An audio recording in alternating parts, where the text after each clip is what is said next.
Welcome to Wealth Wisdom. If you have ambitions to achieve financial success, please leave yes in the comment, and we are here to help you obtain insight and build wealth. The book we are going to share today is Smart Money, Smart Kids by Dave Ramsey and Rachel Cruze. The basics: work, spending, and saving. Did anyone ever teach you that working leads to earning money? Many of us just sort of picked up that knowledge along the way. But this is one of the most basic concepts you need to teach your kids: the connection between work and making money. This is something you can start young, but you'll need to adjust the lessons as your child grows up. Instead of giving them an allowance, Ramsey and Cruze suggest a commission format for this lesson. An allowance doesn't directly teach the connection between hard work and earning money like the idea of a commission does. Ramsey used this very idea with his own kids, including Cruze. When your kid is about 3, you can start making the connection by giving them options to earn a few dollars for some key chores. From about age 3 to 5, your kid will need some simple chores, things like putting toys away in their baskets, making their bed, or carrying in lighter items from grocery trips. Pay them immediately upon completion of the chore to really build the connection between work and earning. Use a big, clear jar to store their money, and pay them in single-dollar bills. This introduces a fun element for young learners. Plus, using single bills helps fill the jar quickly, making it look impressive. This helps get kids excited about the concept of work and earning. As your child grows older, you can increase the difficulty of the chores and introduce the envelope system. Use one envelope for saving, one for spending, and one for giving or charity. It's important to teach your kids wise spending and saving habits, both. For younger children, start with spending habits. This is the most fun for younger kids, and we don't want to bore or overwhelm them right at the start of their smart money journey. Smart spending habits include things like looking for deals or bargains, waiting at least overnight before deciding whether to purchase something, and the opportunity cost of spending. Need a refresher on that last one? No worries. It's the idea that when you spend money on a toy this week, you won't have that money to spend on the new game you want that comes out next week. Obviously, this lesson is easier for slightly older kids as opposed to your 3-year-old. As your child grows older, start introducing wise saving habits as well. Explain things like saving for bigger purchases. If a younger child spends money on candy every week, they won't be able to save up for buying something bigger, like a new doll. You know your child best, so use examples that apply to them. These early lessons will then apply as they get older and start saving for bigger purchases like a car or college or a house.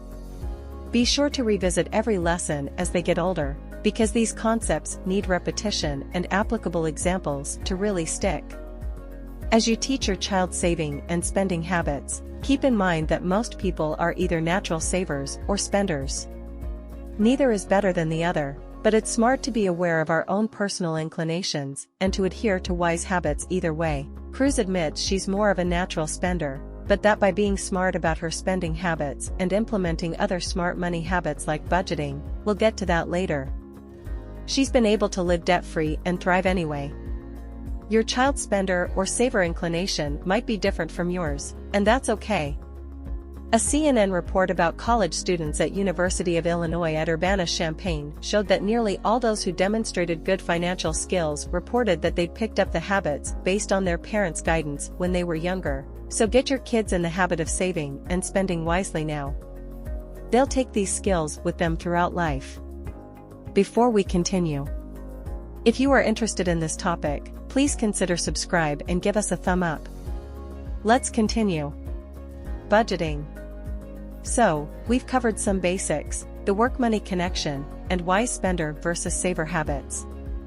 Now it's time to delve into another term you might hear bandied about every time personal finance comes up: the budget.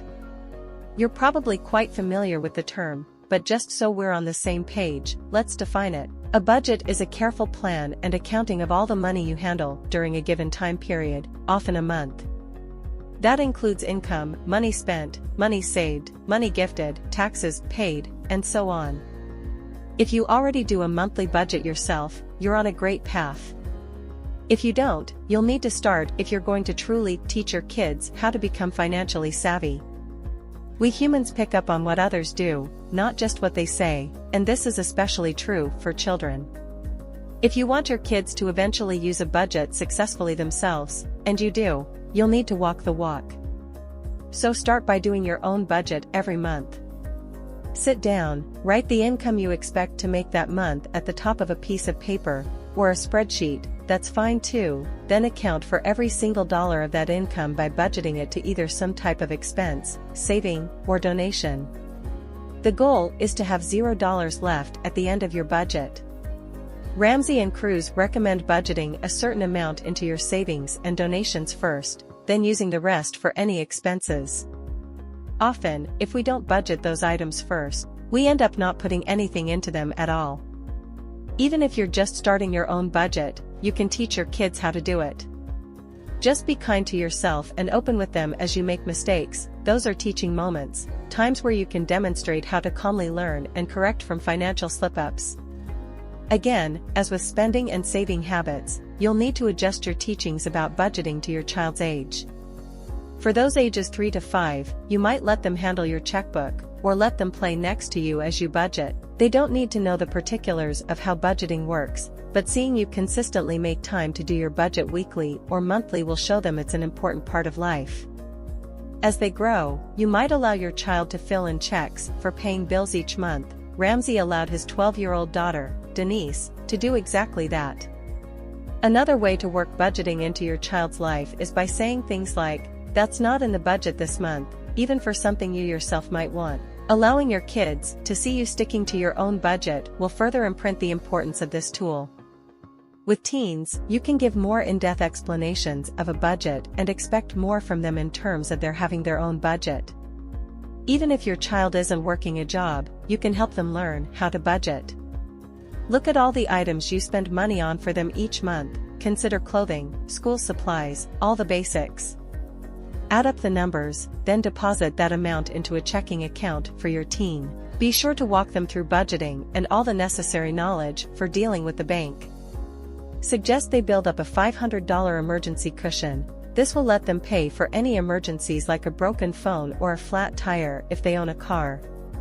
Then let them handle their expenses during the month. Be careful in how you react to mistakes they make. If, for example, they dip into their emergency fund one month to buy expensive concert tickets, then crack their phone screen at the concert and can't afford to pay for it, consider not bailing them out by paying for it yourself. This could be an important teaching moment where they have to deal with a cracked phone screen for a few months until they have the money to fix it. Gently reiterate the importance of an emergency fund and its purpose. Let them know you've made mistakes in the past too, and that it's important to keep striving for good money habits. On the other hand, being gracious is important too. If your child has put in a huge effort to save up hundreds or thousands of dollars for a big purchase but forgotten about tax, it's perfectly fine to pay that extra bit for them, if you're able. College. Does the thought of trying to pay for your child's college cause you to break out in a sweat? You're not alone. Often, one of the biggest financial stresses for parents is how to pay for their kids' college tuition. Before we dive into some methods for covering that hefty bill, Ramsey and Cruze have a key message for parents: you aren't responsible for paying for your children's college. Of course, if you're financially able, it's perfectly alright to pay that bill for them. But you are not morally obligated to do so. And, if you aren't financially able to pay for it, that's perfectly okay. There are many ways your kids can get through college, and, are you ready for this? They can do it without going into debt. That might seem too good to be true, but let's explore why it's definitely an achievable goal. One of the most important aspects of getting through college debt-free is to start planning early. As soon as you're able, sit your teen down and discuss how much you'll be able to financially support them through college. If it's not at all, that's okay. Let them know if there are other ways you can support them, things like letting them live at home, cooking meals for them once a week, or anything else. If you can help them financially or otherwise, be clear on what your expectations are. If they're going to live at home, maybe they'll need to abide by a curfew, or refrain from throwing parties at the house, or keep their grades up. These are all perfectly acceptable expectations if you're going to be involved in supporting them in this endeavor. One of the biggest ways to make college affordable is to stick to in-state, public college choices. In 2022, in-state, public tuition was 74% cheaper than private colleges, according to a U.S. News and World Report. That's an incredible amount of savings just from choosing an in-state, public college. Encourage, or even require, your teen to apply to as many scholarships as they can find during the last few years of high school. One of the moms Ramsey knows even made it her teen's job during senior year. Her daughter had to apply to at least 3 scholarships per day. And at the end of everything, she'd earned enough to cover her first 3 years of college. Even small awards like $200 or $500 can make a difference. And they add up quickly. And there are all kinds of scholarships and awards out there. Your teen can earn money from things as simple as wearing a milk mustache in public to writing complex essays. There's an option out there for everyone. Another part of planning ahead is in earning and saving money. Even if your teen is unable to work through high school semesters, they can make substantial money on breaks during the school year, either in high school or college or both. Let's do some quick math. If your child works 40 hours a week for the 3 months over summer at $15 an hour, that's $7,200 a summer. Add in the usual 4 weeks of winter break, and that brings the total to $9,600. That's almost the entire $10,423 in average in-state, public college cost for the 2022 to 2023 school year.